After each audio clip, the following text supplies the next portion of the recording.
प्रदेश में हुए 2000 करोड़ रुपया के शराब घोटाला लेके आम आदमी पार्टी हा एक गांव फिर राज्य सरकार ला घेरे के प्रयास करे थे।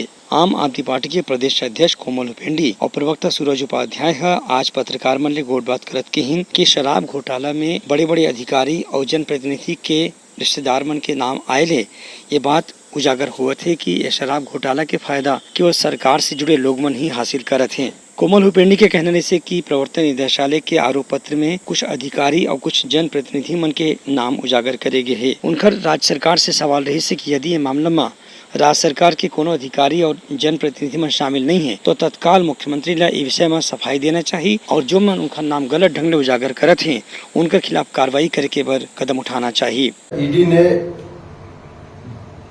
करोड़ों रुपए का शराब घोटाला का मामला यहाँ पे उजागर किया है, जिसपे जांच चल भी रही है।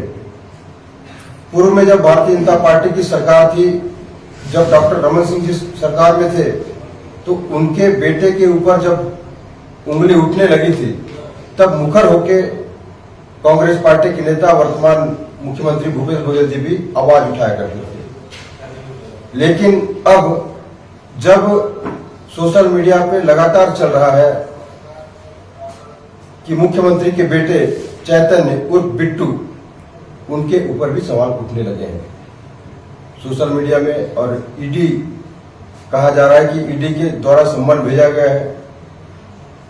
लेकिन इसकी सच्चाई क्या है? क्या यह पूरी अफवाह है? क्या इसमें सच्चाई है? कांग्रेस पार्टी की तरफ से कोई बयान अब तक नहीं आ रहा है।